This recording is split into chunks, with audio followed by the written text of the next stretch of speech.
The verifiably wise Stephen Pressfield said this. He said, turning pro is a mindset. If we're struggling with fear, self-sabotage, procrastination, self-doubt, and the rest, the problem is we're thinking like amateurs. You see, amateurs don't show up. Amateurs crap out. Amateurs let adversity defeat them. The pro thinks differently. He shows up. He does his work. He keeps on trucking no matter what. And in this episode, let's talk about how we can keep on trucking by controlling the matters of our mind. Welcome to Essentially You, the weekly podcast in 5 minutes or less designed to help you advance your career and grow professionally. My name is Mark Mathia, and I believe that if you can rock your work, you can love your life. Welcome to the show. Turning pro truly is a mindset. It's also a matter of the mind. And I really believe that all of our problems start with our thinking. All of our problems start with our mindset. How we process our work or think about our job dictates the outcome of our entire careers. You get to choose that. Now, I know beyond a shadow of a doubt that when we learn to control our average thinking, we learn to win big. And when we decide to stay with our average thinking, our wins are a lot less frequent, and it's harder to get momentum at work. It's why all of our problems start with how we think and how we're processing. But there's more to mindset than just thinking, and this is the actual point I want to drive home. I believe that mindset is actually two parts. The mental processing I was just talking about, and then another part of it. It's community. And I would break these two categories up this way. 20% is your mental processing, 80% is your community. That's why we have to be humble and grateful because of all the people in our life that help to make us great. We're all created for community. It has been that way since the beginning of time. People are made for other people, whether you like it or not. Now, it's why cutting people off from community is always damaging to the individual. Nobody was meant to live in that state, especially for too long. And our success will always be determined by the members of the community that we allow in and we connect with.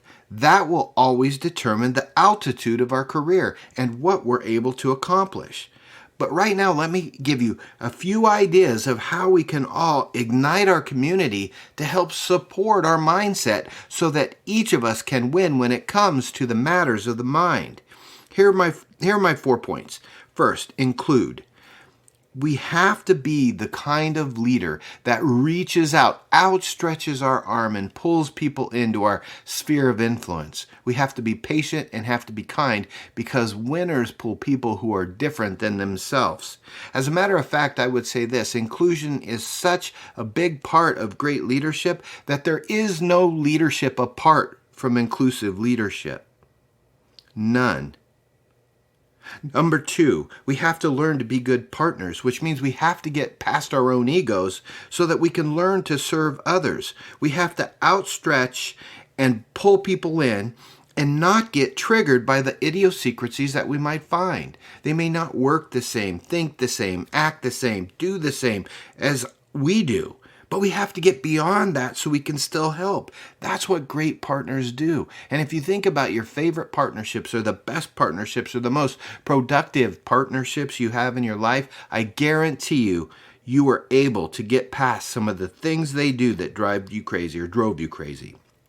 Number 3, we need to share. Each of us need to be what's called a vassal of information. It needs to flow through us to other people. And when we have a servant mindset and a servant heart and they're connected, we're always giving, making the community around us better. And the more we give, like it or not, the more we receive. Don't give to receive, but just know that by unplugging that flow of information, that flow of service, that flow of life that can come through you, you free yourself to receive more.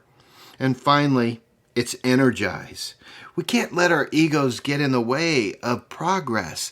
Teamwork is always meant to be together, and our egos cannot dominate what the potential of a group can create.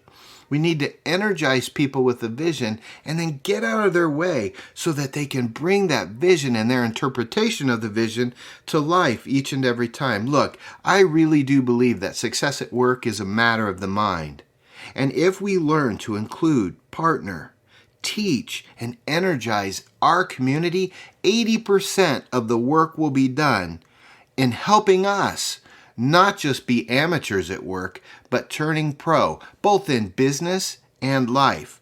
And when we can come together and start to form communities, trusting communities, inclusive communities, things like that, then all of a sudden what we're going to find out is that each and every person, and there is no limit to this, can sit down, learn how to rock their work and to love their life.